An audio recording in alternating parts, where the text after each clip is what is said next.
For this episode of the Sheep Show podcast and for our YouTube channel, I am going to today do a session on agri-ventures and agri-tourism in particular. All the different things that we can actually do on farms apart from farming, believe it or not. So, hi there, my name's Jill. Welcome to the Sheep Show podcast and the Holston Valley Farm YouTube channel. And we're going to have a bit of a look at what could you venture into and how could you get started. So this is about complementing what you're doing already potentially with your sheep on your farm and how you can expand on that and create more value, I suppose, and provide more value in the community apart from what you're potentially doing in your farm, and particularly for those of you joining me on the Sheep Show podcast in your sheep enterprise and your sheep farm. So, and this is based on the journey that Gary and I have been on, all the things we've tried, all the things that haven't worked, and what has worked. Yeah, and I'm going to also show you a couple of other case studies along the way as well. So, for those of you who don't know, and I'm sure a lot of you do anyway, but apart from farming, in South Gippsland and Victoria in Australia, Gary and I do other stuff. So if you're joining us on the YouTube channel, you'll see some images of what stuff we do. Here's Gary, all scrubbed up in a hospital. He sells medical devices, so that's what he does, generally on Monday to Friday. And I am a HR professional and do a lot of corporate training and do a lot of writing as well. So I write a sheep magazine and I've written a couple of books, career-related books, so HR-related books. So we do that in our sort of non-farming time. I think we do those sort of jobs so that we can get a break from the intense labor that farming can actually be. And again, in case you're not aware of our farm, we're about 2 hours from Melbourne, so southeastern Australia, quite a high rainfall area of Australia. So we're very, very lucky. We get over 1,000 mils of rain on a bad year. And sometimes too much rain is the problem that we experience. And we've got a farm based on some key principles around community, aka agri-venturing, why not? Sustainability, again, let's look at sustainable agri-ventures. And of course, we've got a ton of sheep thrown in there for good measure. And we very much focus on animal welfare. And one of our key focuses is on community. So bringing people back to the farming lifestyle, educating, supporting, helping, training. We went through an 8-year process, Gary and I, where we had a little urban fringe farm. So this was about 10 years ago, an urban fringe farm. And we spend that time educating. So it's 10 years. And basically my role is to fast track that for you. So you don't have to spend the 10 years. And then when you get to farming, start to really learn. So learning from all the things that we've done and potentially all the mistakes we've made, not just then, but still making. So agri-venturing is a little term I've coined.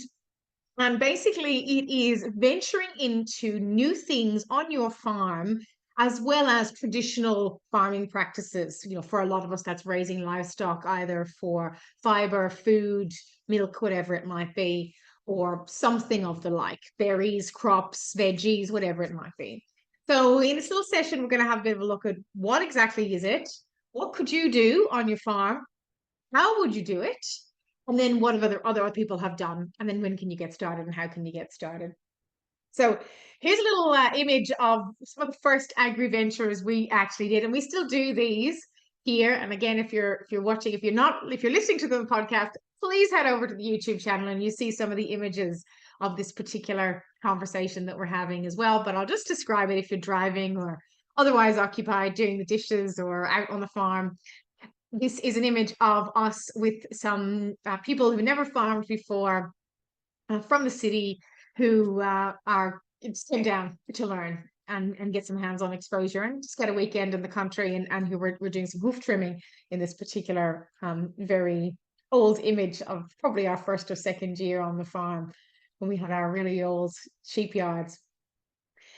So agritourism, as a lot of you probably are aware, is where people come to the country for tourism reasons, recreation, where they come for relaxation and where they come for, I suppose, a rejuvenation, if you like, as well.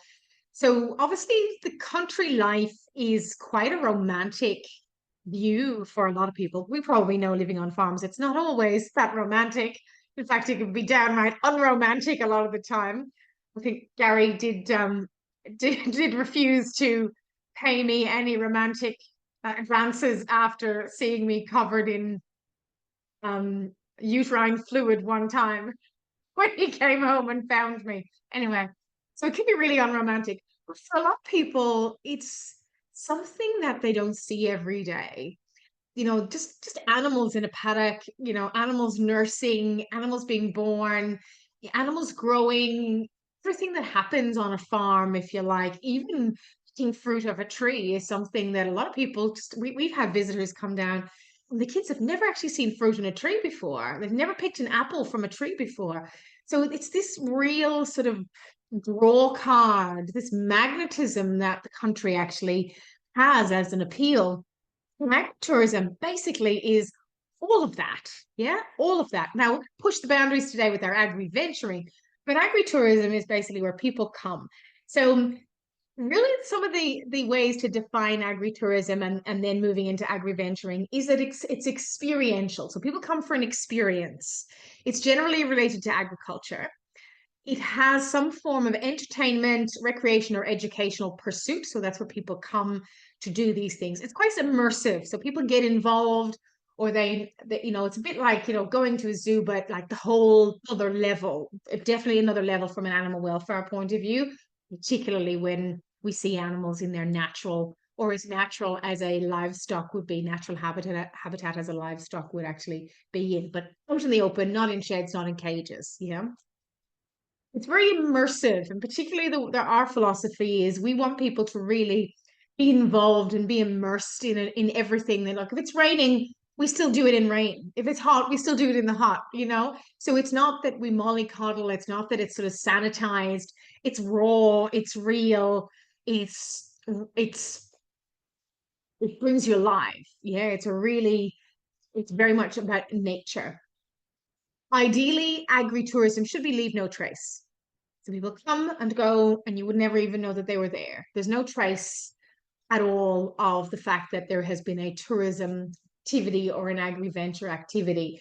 And I think this is really quite important when you're starting to think about what could you do? What else could you do on your farm?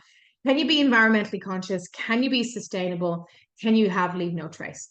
And of course, as I mentioned, coming to an agri-tourism to see, particularly from an animal point of view, animal lovers, uh, it is much better for animal welfare than caged animals. So it's got those other elements as well. We have a lot of people who don't eat meat. Quite a lot of people who don't eat meat, for example, come to the farm and appreciate and respect what we do and how we do it here. And again, I think the philosophy and the value needs to be really strongly behind when we're doing agri-venturing and agri-tourism, and that is often enough for people that they really believe in it, fits in with their values because the farmer or the person running this venture has that as their value set as well. Different types. Okay, so when you look at agri-tourism and you Google it, venturing, as I mentioned, is kind of my little coin and my little spin on it because it sort of takes it to the next level. But agritourism is defined as 5 different things. Even direct to consumer sales is agritourism. And I'm going to show you some examples of that. Agricultural education. So where people come, in fact, I just got a phone call today from the local TAFE who wants to come with their class, their Cert 3 class, to our farm. And I mean, that's just amazing for me and for our farm to have that recognition and to have the local TAFE want to actually visit us. So perfect. Hospitality, and I'm going to show you a case study today of exactly what that could look like from an agri-venture, agri-tourism point of view. Recreation, so this could be anything from hiking, walking, fishing, horse riding, those sorts of things. So where they're doing country pursuits, if you like. And of course, entertainment, one of the things we've sort of happened on our agri-ventures pursuit is a really unique entertainment offering that I'll share with you as we move through. So 5 different types over in a large bucket, I suppose. And then when you look at what these could look like, well, here are just some ideas. Yeah. So we've got here, and again, tune into the YouTube if you can. So horse riding, we've got glamping tents, we've got berry picking or grape picking, we've got tractor tours, and we've got flower picking, for example. These are just some ideas potentially that it could look at. Hunting, fishing, shooting, those sorts of things, wildlife watching, particularly at night, so here's a lovely beautiful picture of an owl. You don't have to go very far. I was out filling a water trough the other night at 10 o'clock. It was an owl just waiting for me, and and they stay a long time, so they're really quite intriguing creatures to sort of catch a glimpse of an owl and get up close with an owl. Bird watching, of course, koala watching, and petting animals, and this could be all sorts of animals. And then something like a hay maze. I think it's the coolest idea, And I know this is corn mazes and hay mazes are really popular in the US. And I think, small area of land, this is something we can do really, really quite quickly and really quite cheaply. And of course, you can really go for it with different festivals like Halloween, for example, or for maybe Labor Day, Australia Day, or St. Patrick's Day, or whatever it might be. You could really offer this extra element in having a maze of some sort. And what fun, for kids to run around in and have a bit of getting lost safely around the place. So there's just some ideas of agri-venturing, agri-tourism, if you like. And really, it's really about something for everyone. People are going to love animals. People are going to love the fresh fruit and vegetables. People are going to love the fruit picking, for example. People are going to like the serenity of the outdoors, really getting back to nature, fresh air, no noise, kind of, no pollution. Okay, there's going to be some animal manure. You got to be prepared for that. There might be some, stinky things from time to time. Large, no pollution. And of course, the fact that, we've got sets on our farm that we can share with people. There's a lovely image here of someone who's turned silos into a little B&B, so there may be assets on your farm that you think are perhaps even knock it down, tear it down kind of thing, or maybe an old barn, for example. And again, one of the case studies is doing exactly that, which is, it's just so good. I mean, obviously some of these things are more of an investment than others, but again, you got to weigh those things up with where you're at and choose the right thing, which is getting me to my next point. What we've tried on our farm. Okay, so you name it, we've tried it. We thought roadside stall. We were growing a lot of fruit and veggies at the time, and it was something we had done on our urban fringe farm. And we thought, okay, it's great little sort of gateway, safe, easy entry to, hey, stop and come in and visit. So we had a little wagon commissioned. There's a beautiful picture of it if you're looking at the YouTube there in the middle.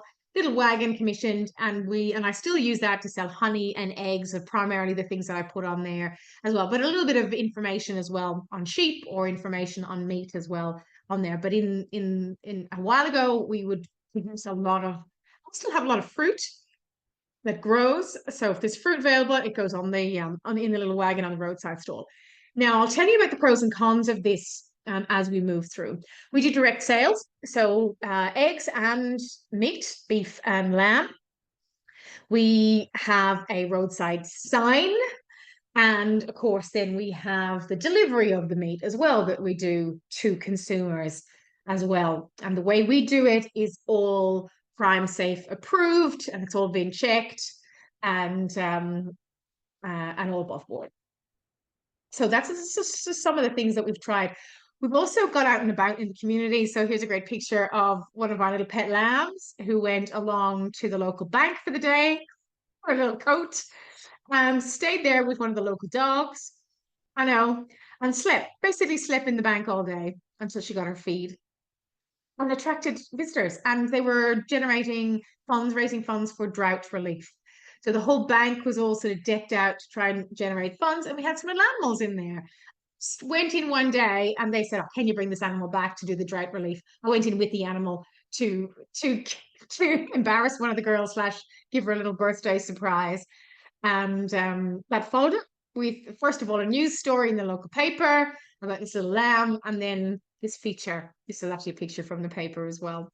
So, I mean, little things like that, just getting out and about in your local community. Of course, advertising, choosing a market to advertise in. And we've got a couple of local markets we advertise in. We go a lot to shows, particularly local shows, where we showcase our sheep and people learn about our sheep. And we do a lot of events. We do a lot of farming events, a lot of farming exhibits. And that, again, that's a great social thing for a lot of us. A lot of us love it. It's a bit of effort, a bit of work, and a bit tiring, but it's good fun, and we get to hang out with all our mates and make lots of new ones as well. So these are just some things. In fact, here's the full list of all the things we've tried. Believe it or not, we have tried and still do, not all of these, but these are all the things we've tried, and I'll come back to tell you which works and which hasn't worked. Roadside stall, fruit picking, camping, hunting trips, farm visits, volunteer farming or educational opportunities, school groups, tree planting, on-farm meat sales, farm-based birthday parties, hikes and walks, bird life and wildlife watching, fishing, client visits from people with disability or local schools, and cabins. Yeah. So these are the things that we have tried. Believe it or not, roadside stall was really good for the locals. They loved it. Yeah, but the locals can only eat so much of our produce. Yeah, and some of them grow their own produce. So it initially went really, really well. And when things, perhaps things are tight, they come here to get the local produce. I still have one of the person who buys most of it is like my next door neighbor at the moment. But we don't live on a main road. We live down a dirt road, the unsealed road. We do get a lot of tourists down here, but ultimately it's not a great site for a roadside stall. So for us to produce the quantity of food that we were producing and the investment, the time investment, particularly in the veggies, it just wasn't paying off.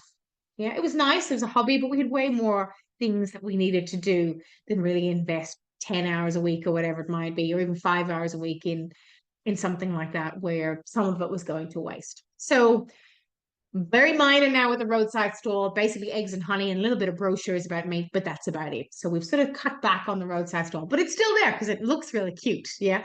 And again, it's a good little gateway to, hey, come on in. Hey, we're open, that sort of thing. We also offered farm visits, and we tried this various different ways. Just farm experiences come for free. Farm experiences come for free and buy some meat. Farm experiences come for free and tell us what you think it's worth and give us whatever you think it's worth. And then we realized it was getting really, really popular. We couldn't get much else done. So, okay, farm experiences, and this is the cost. Now, we priced ourselves at a cost where we would hire someone to do these farm visits because we were getting quite a lot of them at the time. And we can't do them all. And it's very intimate, it's very immersive, it's very experiential. So it's one-on-one. But the problem is we kind of priced ourselves out of the market, not out of the birthday party market. That's brilliant. We are the local go-to have your birthday party here. Whether you're 3 or 53, we seem to get a lot of birthday parties.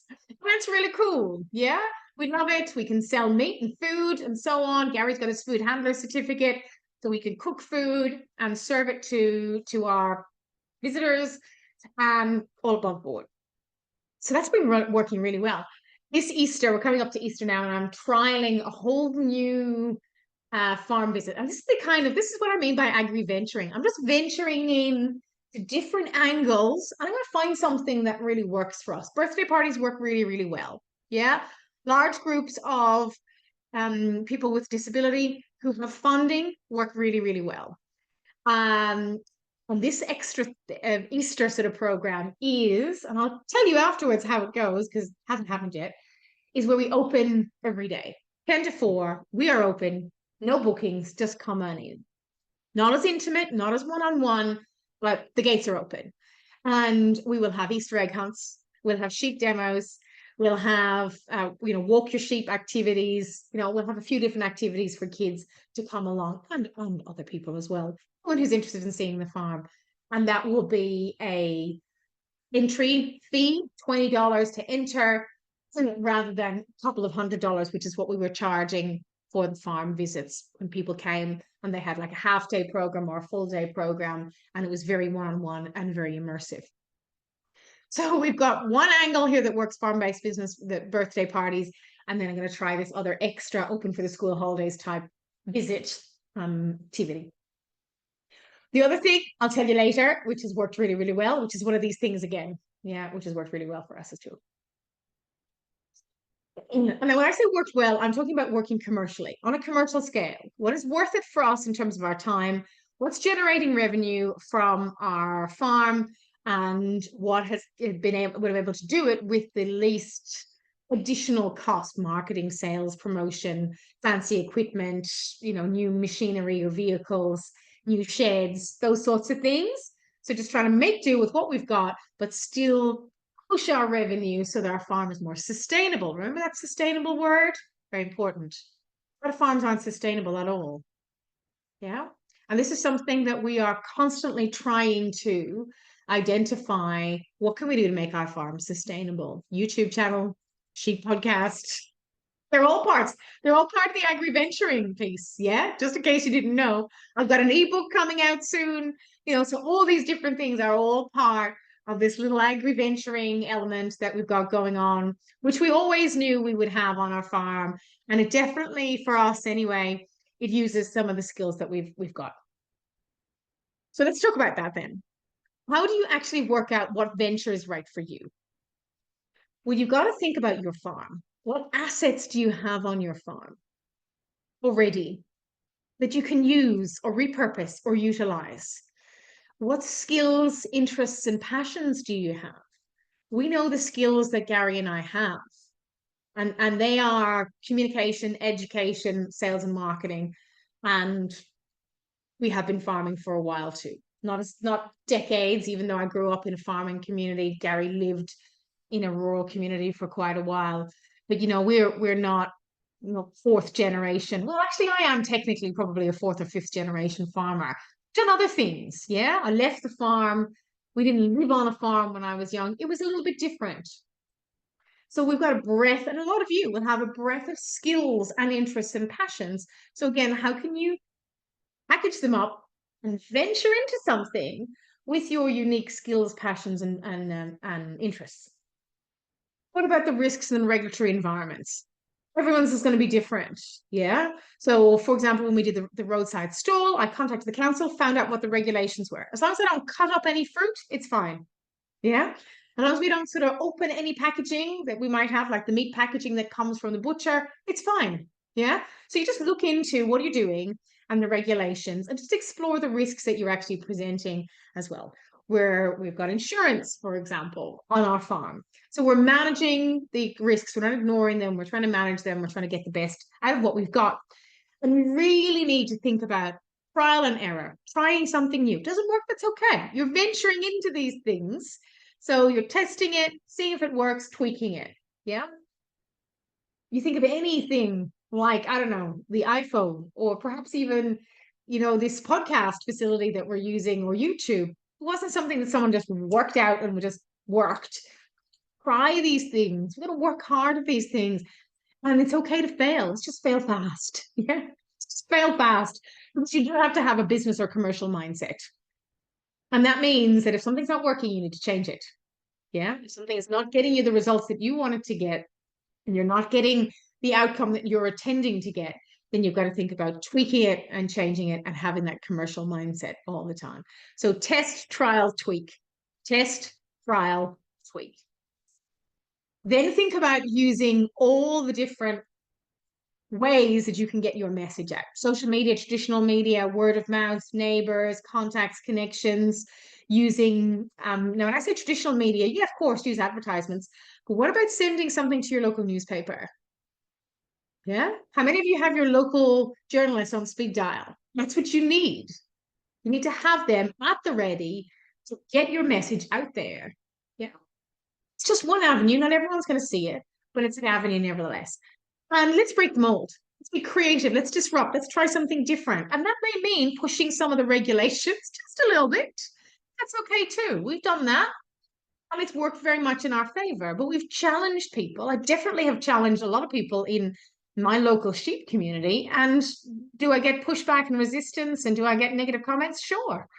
But that's what disruptors do. Yeah. So that's how to do it.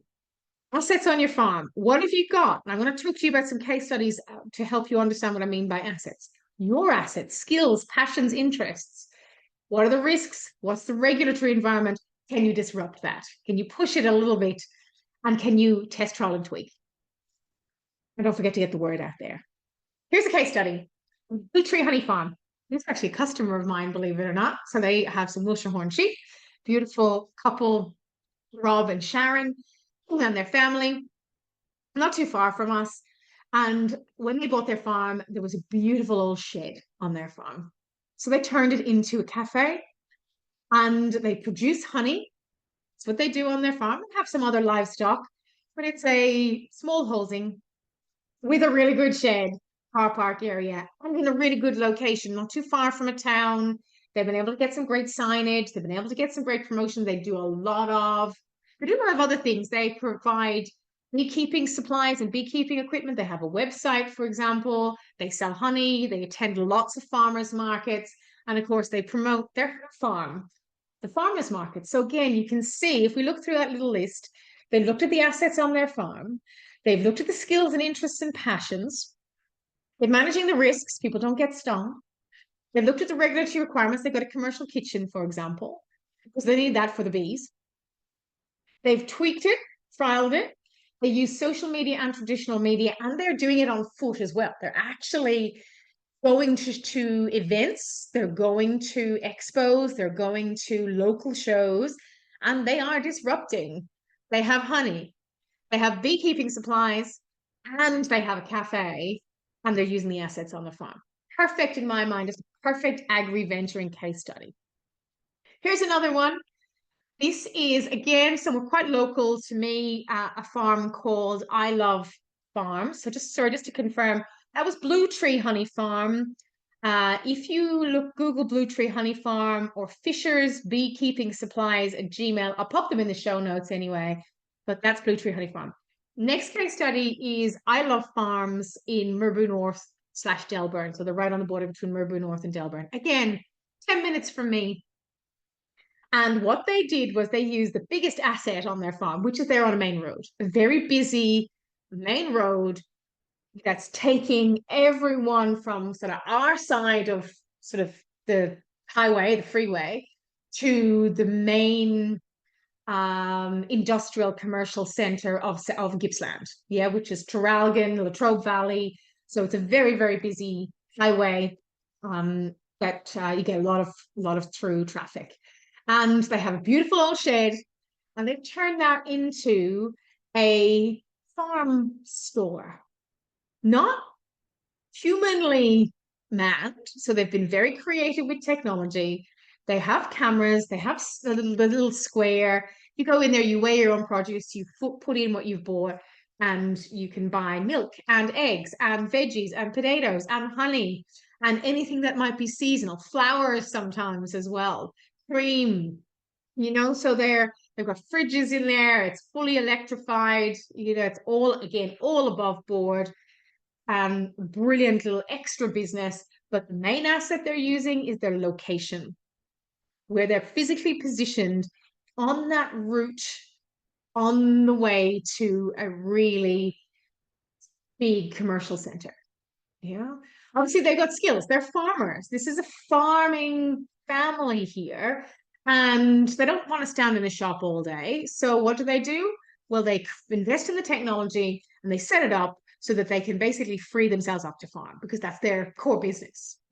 So using their skills and interests and passions, using their produce, using the community, and using their location. Perfect case study. Again, do you think about all those things? And of course, they've managed the risks, the regulations. They've got a very commercial mindset. And I can guarantee you, I've visited there over the last 5 to 8 years, and they're tweaking and testing and trying new things all the time. They didn't have the fresh produce when I went there first, in terms of, milk and butter and things like that. And definitely creative and disruptive in my mind. And a really cute spot. And they've got a lovely car park out the front. So even though it's busy, you can get off the highway safely, go and do your shopping. See that. And just get back on the road again. And I'm really, really brilliant. Absolutely brilliant. Love it. Next case study is ours. So this is something that we were pursuing. How could we use some of the more inaccessible, inhospitable, but amazing features on our farm? We have some pretty grummy old sheds. Yeah, we take an awful lot of investment to turn into a little cafe like Blue Tree Honey Farm. But we do have some incredible outlooks and aspects on our farm. Our farm is quite a rectangular shape. It's basically going from a ridge right down to a river flat and a river valley. And we've got every type of topography you would think of on our farm. So why not use it? And that's what we've done. We now have 3 ovens. If you're looking at the little YouTube video, you see this little spot here. That's one. A kilometer and a half hike up to there, up a very steep slope, huge elevation. But the view, as you can see, this little doggo is looking out on the view, is uninterrupted, completely uninterrupted. You can only see hills and valleys and trees and farmland. It is just absolutely take your breath away view. And we've also got some other areas on our land which are more private, secluded, woody, and we have 2 other cabins in those areas as well. And they've got pretty nice views, pretty nice aspect, very private, very tucked away, and really serene. So a lot of serenity. And this is something we looked at doing a variety of different ways. We looked at doing it where we would build a cabin, where we would perhaps do the glamping tent, where we would have our property perhaps rezoned as caravan park. We spent a lot of time working with the council trying to sort of look at this and how it would work. And we actually went with a cabin on wheels. So it was wheeled in, passes all the council have come and have had a look, and all above board, meeting the regulatory requirements, leave no trace. So people bring rubbish, take rubbish. People use the wood from the local area rather than bringing in wood. People hike and walk rather than drive. So very much leave no trace. They can bring their dogs as long as dogs, and most of the dogs are very, very respectful that we actually have. We're doing this all through a partnership with unyoked.co. They have over 70 of these cabins all around Australia, New Zealand, and the UK. And they're doing it really, really well. So they own the physical cabin. We own the land the cabin is on. And then between the 2 of us, we have an arrangement around what's my responsibility as a landowner and managing the guests and what is their responsibility. And yeah, it's great. It's really, really good. It's probably been way better than we ever thought. Very little investment up front, which is great. Obviously, it's still a business, so I wouldn't say it's got no work attached to it or no planning. But once you have a system, once you systematize it, and they really help you with that, it's just been fabulous. Occupancy is worth it. Yeah, it's definitely worth it. So this is just an adventure. I've seen other really cool things like igloos, and like one of them, which I think is so cool, is called Sleep with the Sheep. Do you like that, Sheep Show podcasters? Sleep with the Sheep. And that is where you stay in an igloo, like literally a little glass dome, and there's sheep all surrounding you. Don't know if it would work with my horn sheep, shedding sheep that are rubbing up against you all night. Obviously, there's a little bit of kind of plastic between you and the sheep, but I mean, how cool is that? You know, there's sheep are really cool to just kind of, you know, sheep spot and sheep watch and just sit there and watch your sheep. We manage a little bit of land about an hour away, and the lady who owns that land says, I just want them to look at. I just love looking at them. I mean, you can come and manage the land. Just, I want to look at them. It works for us. You can look at a sheep all you want. You get free views. We get free land. I love it. Best little venture ever. And that works for her.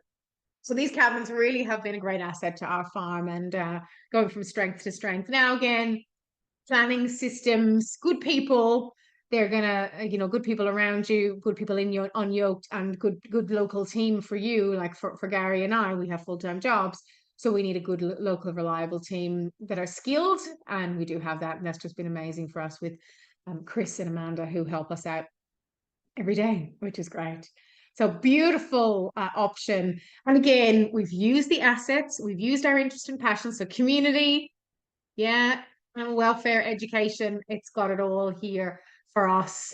And very sustainable, very much leave no trace. And yeah, it's just been really good. That's really good. So I'll give you a couple of websites here, including Fisher's Beekeeping, but I'll also want you to think about, okay, what assets do you have on your farm? Yeah. What are you interested in? What skills do you have? What passions do you have? And even these three things, that these three examples that I've shared with you, Blue Tree Honey Farm, I Love Farms in Mirbery North, and our own case study, the investment here, there's investment in a lot of this. Like commercial kitchen takes time, technical infrastructure to run that shop front takes time and takes money. The cabins, they take time, they take a little bit of money. You got to think about that. You were in a business mindset. You got to speculate to accumulate. Yeah. So how much can you invest to get the return on investment? I spoke with someone recently wanting to set up a meat business. All you need is a freezer. Yeah, it's going to cost you $600. How much are you going to generate in return?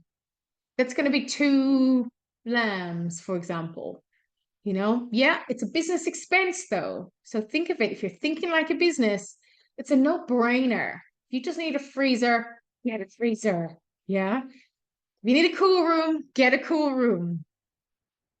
As long as you do it with a business mindset, you are making the right decision. So you're looking at the big picture and then thinking, okay, what is this going to mean for the next 10 years? What is the generation of revenue based on the cost of that initial investment? If that thing holding me back, can I get a loan for that?